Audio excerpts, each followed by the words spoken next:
So we'll begin with what we have understood in the last lecture. So somebody can tell me what we studied in the last class.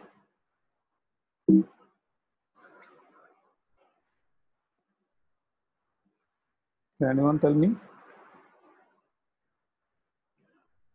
what we have studied in the last part of our metamorphosis of insects?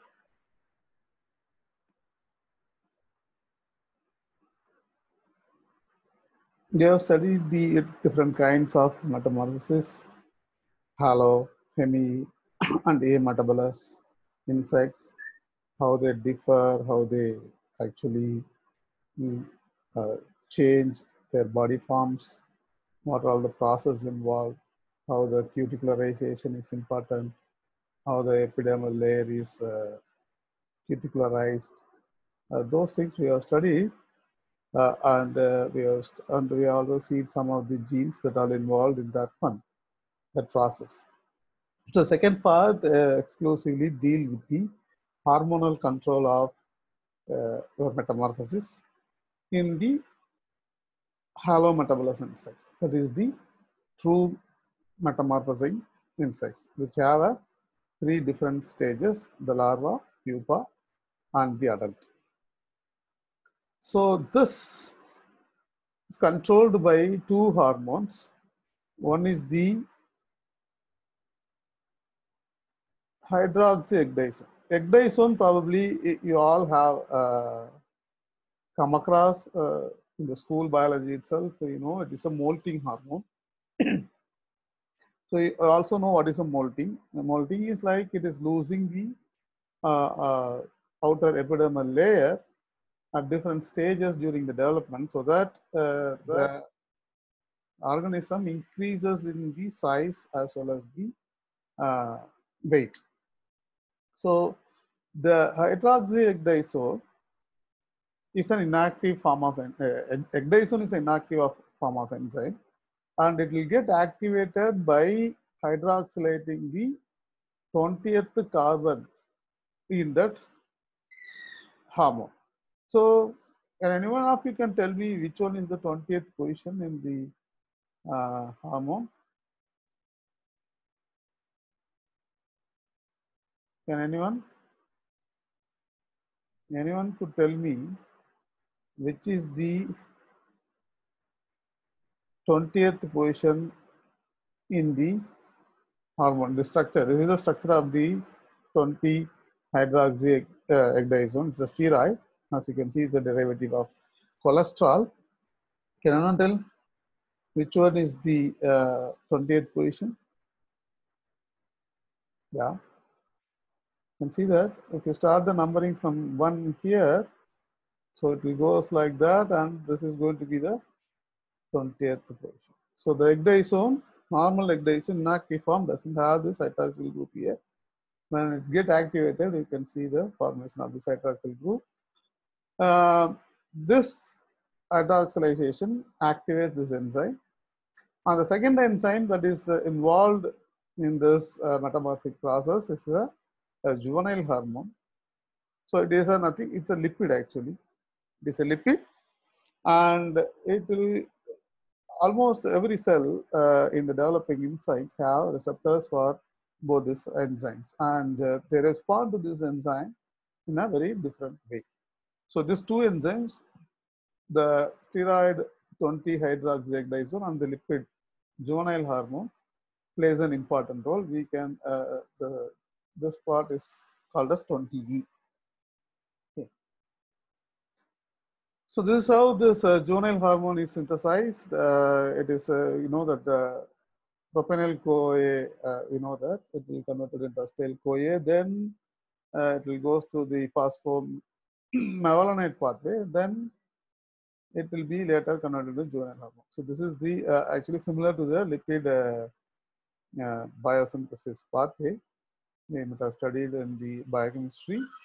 So the same way this juvenile hormone, again a lipid, is synthesized. So we looked at that. The key structures that involved in the secretion of the hormones are three: the brain, this part, the corpus allatum, and the prothoracic gland. So these three organs are very important in the secretion of these two enzymes. So if you look at this particular axon, it is even though the body of this axon is in the brain. This is the body part, right? The body part is in the brain, whereas the axons are at a non-neurogenic organ, that is what we call as corpus allatum. So you can see one single nerve cell, the body is in the brain and the axon is at the another organ. And the corpus allata contains non-neural endocrine cells. Okay, so it has a neural cell, that is the axon of the neurosecretory axon, and the non-neural endocrine cell that is also capable of secreting some hormones. So what happens, this particular neurosecretory axons get cues from the other brain cells. Okay, so they just know when to start the secretion of a hormone called prothoracic hormone. So this hormone actually is secreted from the particular neurosecretory cell that has a body in the brain and it axon in the corpus allatum. So it receives the signals, gets stimulated and secretes a hormone called PTTH. Okay, this PTTH in turn induces the prothoracic gland to produce ecdysone.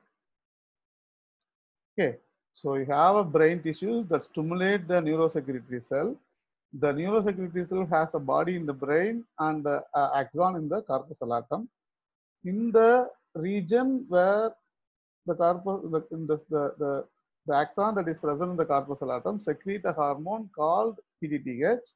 Upon the signals detected from the body, then they induce the prothoracic gland to produce a hormone called ecdysone. So this is where the first enzyme ecdysone is produced. So the corpus allatum also have non-neural cells. They are not neural cells, but normal secretory cells.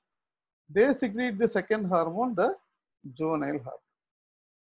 So you have the ecdysone and the juvenile hormone secreted from the same corpus allatum, but by different types of cells. One is the neuronal cell that is secreting a PTTH, in turn induces the prothoracic gland to produce ecdysone, whereas the non-neural cells, they themselves are capable of producing the juvenile hormone. So there are two hormones, juvenile hormone and ecdysone is produced. The mediator is the prothoracicotropic hormone. Okay. So this is what explained here. The brain uses the integrative and computational powers to determine when each mold will occur. That means when it wants to create a mold, it means the body has enough food and resources that can go into the growth phase. Then they'll stimulate the axons that travel to the corpus allatum, and they'll produce the prothoracicotropic hormone. So this prothoracic hormone is not released from the brain, but is released from the corpus allatum. This is the image. You can see that clearly. You can see the axon that is extending to the thoracic region, your corpus allatum. Okay, it's a nice image, right? The way they stain and so from the PTTH is released in the blood from the axon terminals here.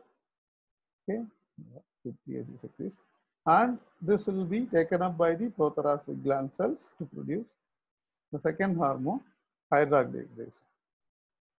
So whenever the PTTH is secreted and there is an episode of ecdysone secretion. So ecdysone, as I said, it is an inactive form. It will be secreted into the hemolymph again, where it will get hydroxylated at the 20th post, 20th carbon, and becomes the 20-hydroxy ecdysone.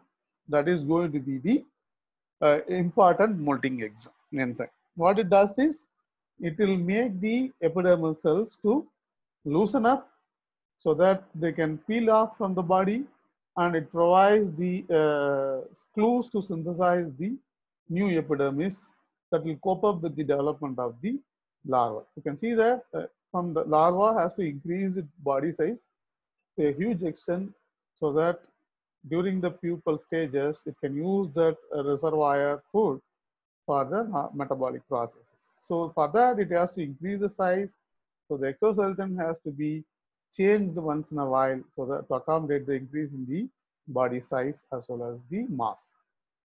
So you can see that the epidermis secretes the exoskeleton, and it will combine with the intracellular receptors and change the gene transcription. So when the 20E enters into the cell, the gene regulation actually getting altered in the recipient cells, and so you have a new larger exoskeleton. Actually, it is a very exciting finding during the time when they found out this 20E mediated gene regulation, because this is the first instance where they are seeing an external compound goes and interacts with the gene regulation. Before that, all those studies like gene regulation by the environmental or the other factors, other than the transcription factors, you can say that only in the bacteria.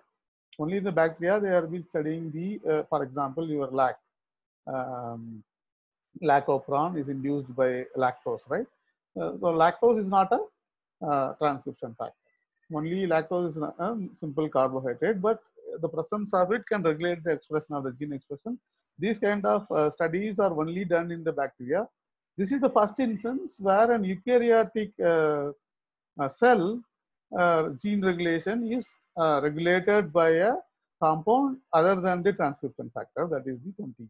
You can see that in detail. So we have to come to the third enzyme, the juvenile hormone, PDTH, 20 and juvenile hormone. Actually, this is the second important enzyme.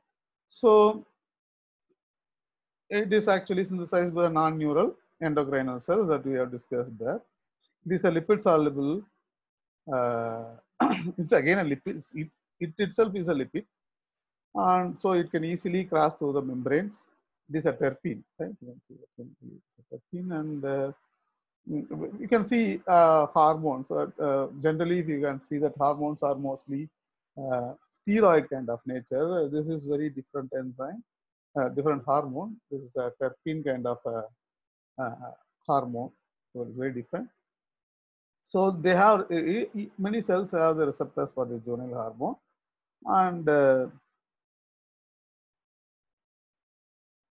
what the role of the juvenile hormone is the control of the insect body form. It's like it prevents the molting. You can say that actually. Whenever juvenile hormone is there, it will actually help the body to grow. It will not allow the transformation to happen. So it is actually kind of having an opposite effect to that of the ecdysone. Ecdysone or the 20E activated ecdysone 20E initiate transformation in the body of the insects, which will make them to mold, to make them to develop into a pupa and adults. But the juvenile hormone actually prevent it. Actually, it actually want to maintain the body part as it is. So you can see that retains its larval form for several modes. Okay, so as long as the insect, the developing larva maintains its body form, right before pupal stage, you can see the expression of this juvenile hormone. So once the pupation starts and during the formation of the adult, you can see the complete suppression of the juvenile hormone. So juvenile hormone and egg division exactly do opposite things. So this is how this part is, you can see here. So when a larva molts, it retains its larval form if juvenile hormone is in high concentration. See that? So juvenile hormone maintains. You can see that this is your blue is your juvenile hormone, red is going to be your ecdysone.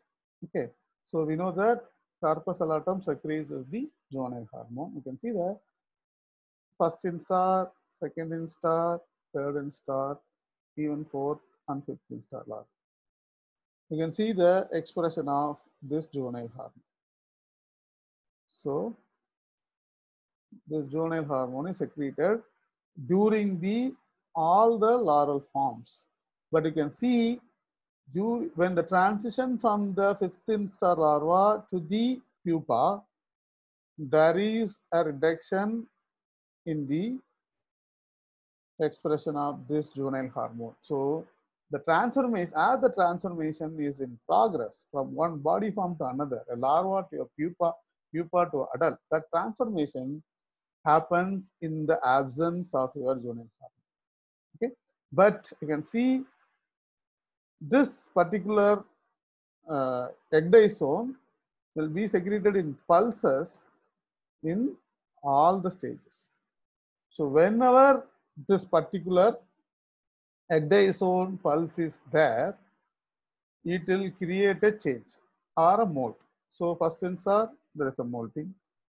So second insar molt, third insar molt, then change from the larva to the pupa, pupa to the adult. All these things are happening at the pulses of your ecdysone. So ecdysone is not synthesized or expressed continuously.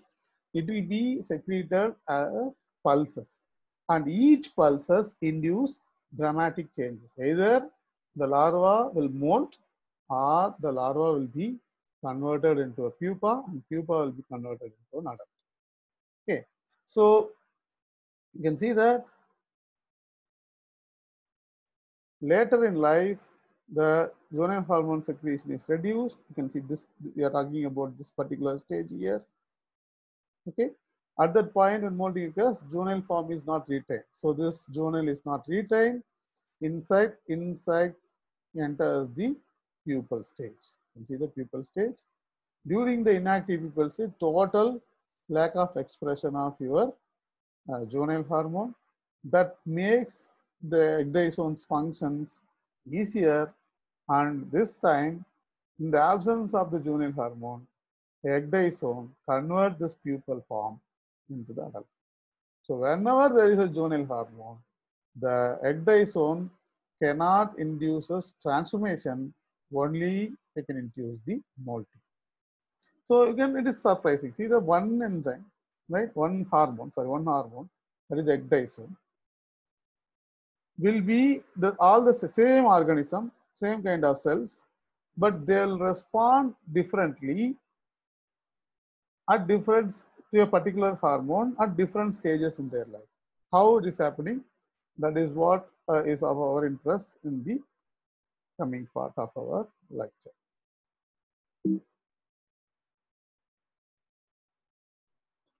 So you can see here, so ecdysone is, remember the previous diagram so that you can follow this diagram easily.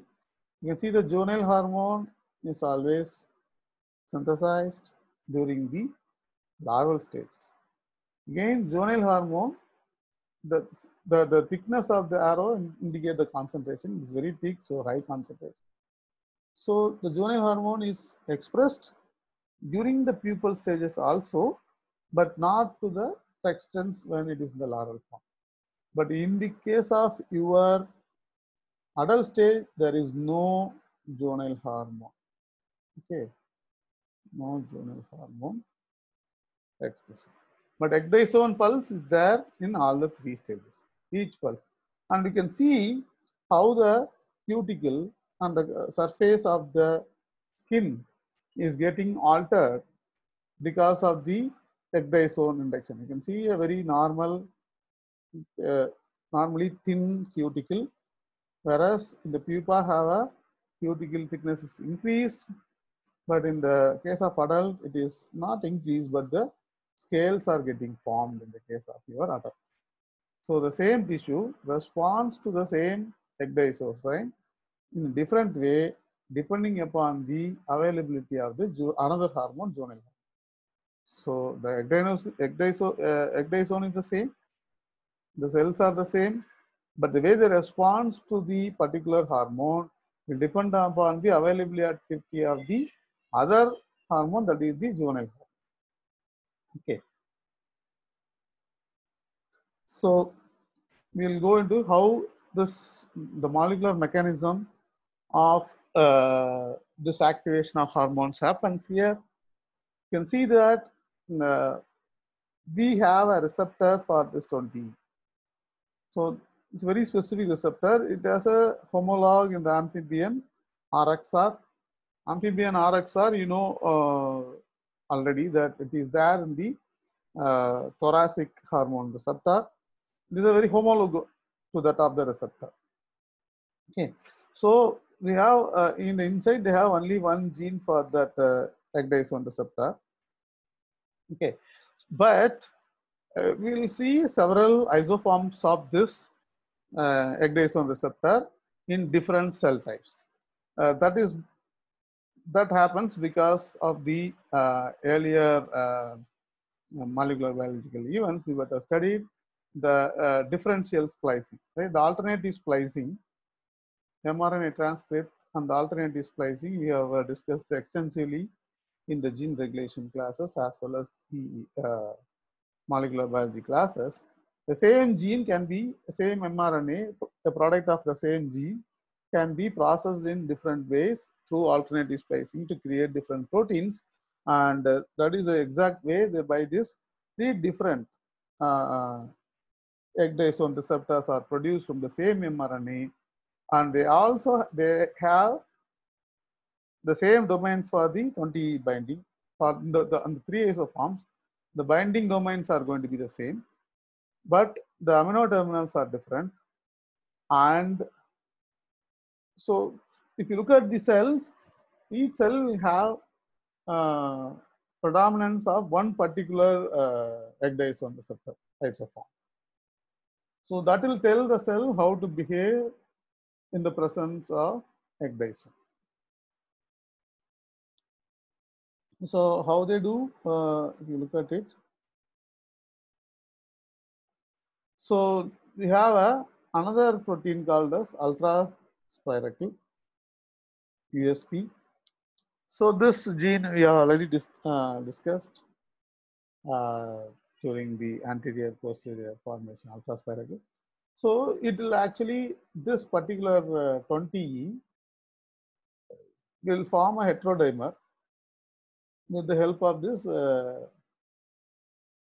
ECR and USP. So ECR, ecdysone receptor, another gene product USP, ultra spirochete, they will form a dimer in the presence of this hormone 20, that is the activated hydroxyecdysone. When this complex is formed, they can activate certain genes. So those genes that responds to the ecdysone, activated exon 20E, will have specific sequences called as ecdysone receptor elements. So these elements are recognized by the dimer that is created in the presence of 20E with the help of the USP and ECR. So this dimer goes and binds to the response elements. When this response elements binds to this gene, the downstream genes are getting activated. There will be a similar kind of mechanism with the DHR78. But in the absence of this 20E, right, the binding between the ecdysone response elements is not great, so that those genes are not getting expressed. So only in the presence of 20E, these genes that directly responds to the binding of USP and ECR getting activated. You can see that the actual simulation of the binding, right? You can see the DNA here and your ECR and the USP, and there will be a binding site for the 20 here somewhere. So this is the dimer that actually binds to the elements and activate these genes. So this set of genes that are activated by the dimers USP ECR 20 complex are called as early genes, because these genes does not require further activation steps. As and when the 20 is present, that the egg is released into the bloodstream, is activated into 20E, they are taken up by the cells that will have the ECR, that is the exosome receptor, take up the 20E, binds with the USP, and goes and binds to the elements. And in the absence of the 20E, what happens? This USP will goes and binds and suppress those genes that are responding to the 20.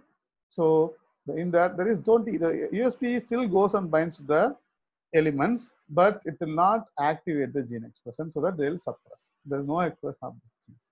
So those genes that directly respond to this complex are called as early responsive genes or early genes. Okay, now you have three.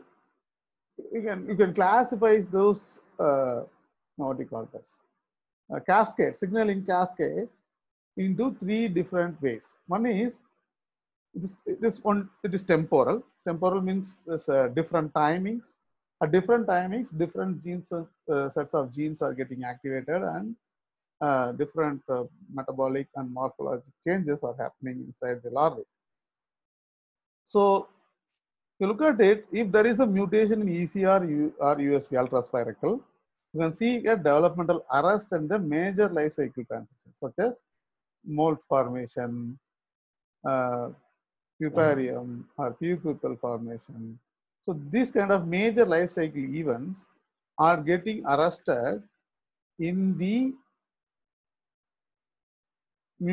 absence of, or when you mutate the ecdysosome receptor and the ultraspiralical gene products. That means that these two proteins are very critical in the transition, the timings of the major changes in the life cycle to happen.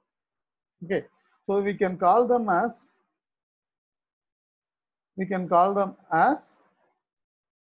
temporal boundaries. They define the temporal genes that define the temporal boundaries are the ecdysone receptor gene and the ultraspiralical gene.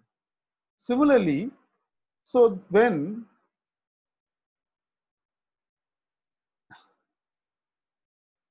the genes that are activated or expressed by the binding of this ECR and USP. So now we have the ECR and USP genes.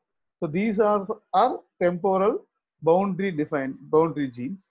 Then once this genes goes and binds, I said there are certain genes that are getting activated. Those genes, the product of the genes, right, are called as temporal boundary genes because they transduce.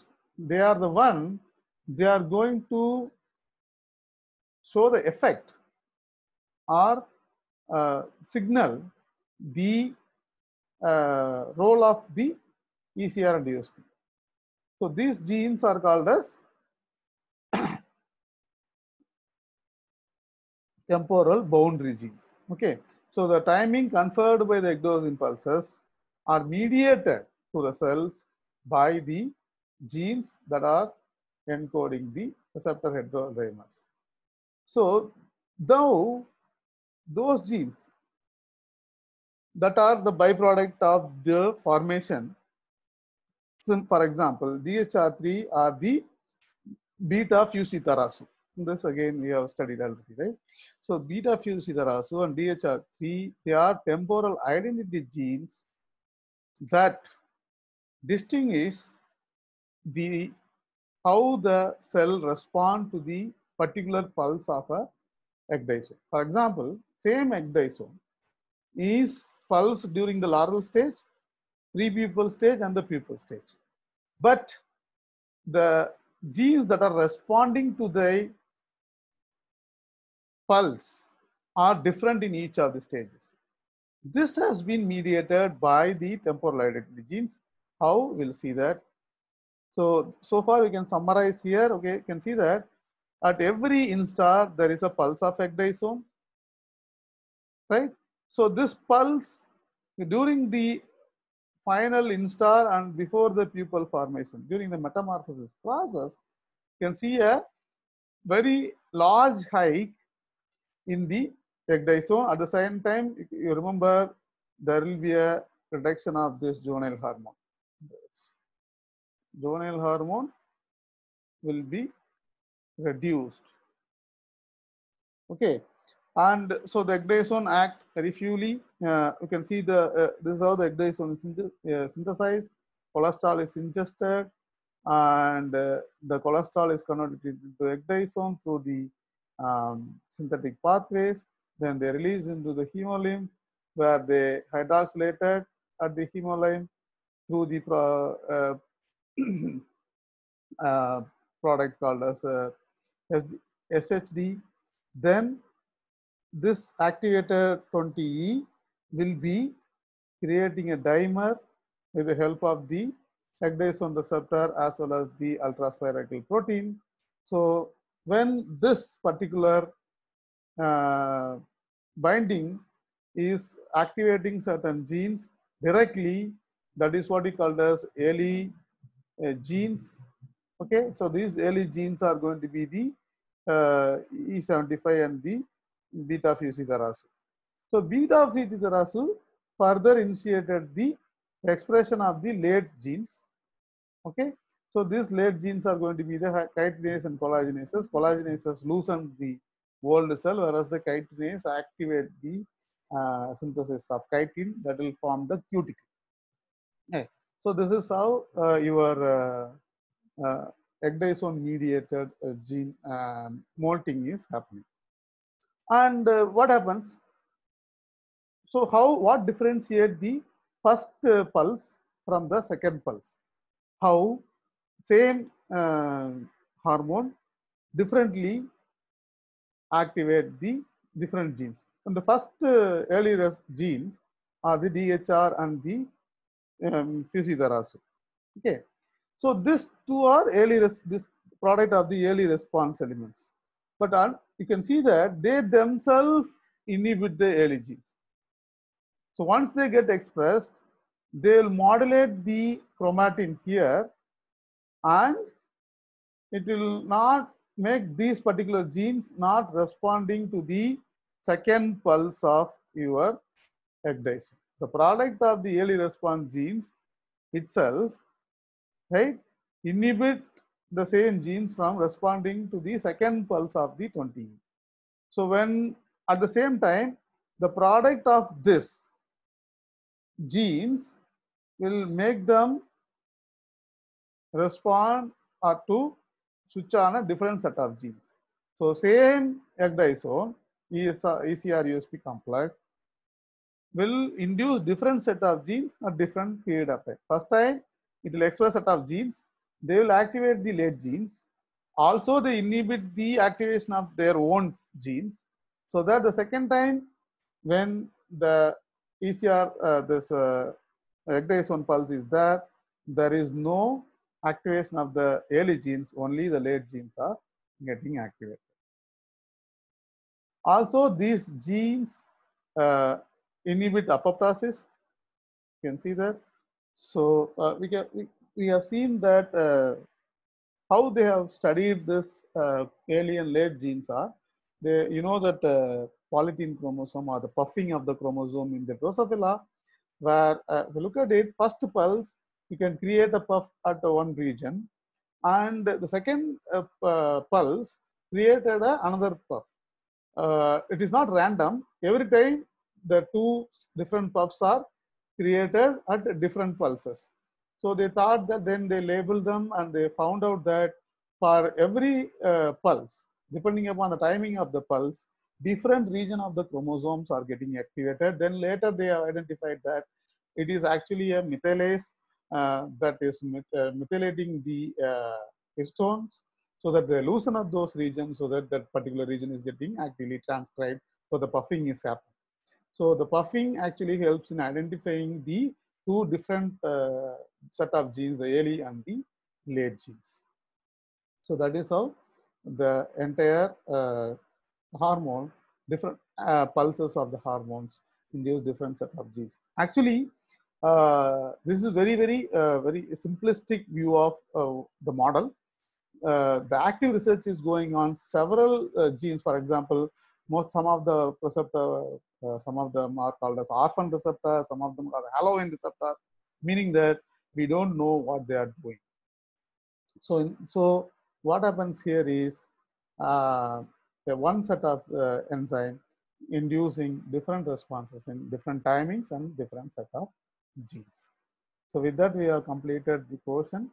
So the next class is going to be the revision of the entire process. Thank you very much for your patient listening. Thank you, sir. Look forward to the WhatsApp group for further information.